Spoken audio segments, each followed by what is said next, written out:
संसद के शीतकालीन के 10वें दिन भी हंगामा जारी रहा। विपक्ष अपनी पुरानी मांग पर अड़ा रहा, तो वही सरकार भी अपने स्टैंड पर कायम रही। इस रिपोर्ट में देखिए।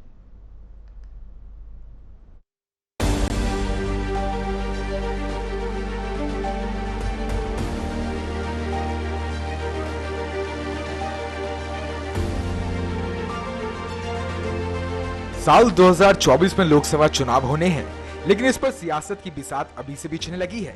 राष्ट्रीय सुरक्षा मोदी सरकार की सबसे मजबूत पक्ष है। ये बीजेपी का ऐसा पक्ष है जो हर चुनाव में बीजेपी पर भारी पड़ता है।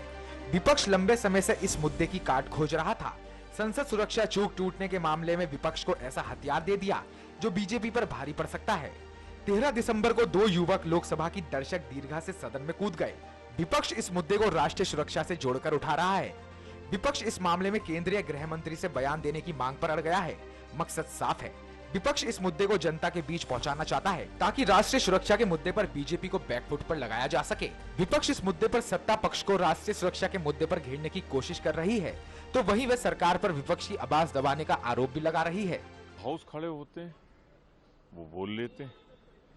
लीडर ऑफ अपोजिशन खड़े होते हैं, नेता विरोधी दल, लाख हम लोगों के अनुरोध के बावजूद भी उन्हें बोलने का अवसर नहीं दिया जाता। आज जो सदन में व्यवधान हुआ है वो विपक्ष ने नहीं किया है, सत्तारूढ़ दल ने किया है, और वो सीधे सीधे उनको इशारा किया गया। तो सरकार नहीं चाहती सदन चले।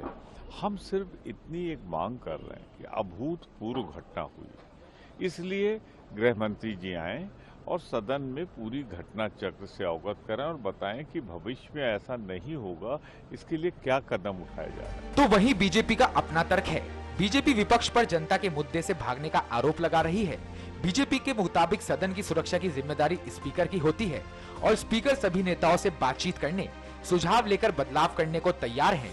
बीजेपी ने विपक्ष की मंशा पर सवाल खड़े करते हुए कहा कि सदन की कार्यवाही को रोकना दिखाता है कि विपक्ष के पास कोई मुद्दा नहीं है। इसका मतलब जनता से जुड़े मुद्दों को नहीं उठाने देना चाहते।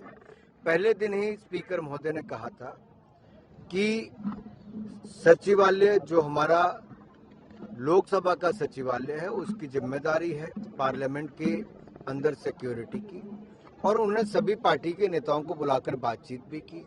उनके और सुझाव लेने के लिए भी तैयार हैं, उसमें कुछ बदलाव करना तो उसके लिए भी वो तैयार हैं, लेकिन उसके लिए सदन ना चलने दें।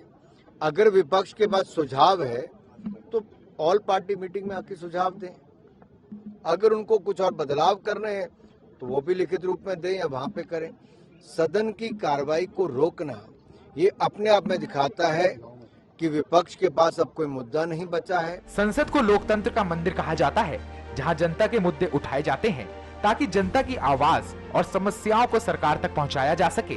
पर जिस तरह सत्ता और विपक्ष अपनी मांग पर अड़ा है वह लोकतंत्र के लिए ठीक नहीं है। स्वस्थ लोकतंत्र के लिए सत्ता और विपक्ष के बीच तालमेल होना जरूरी है।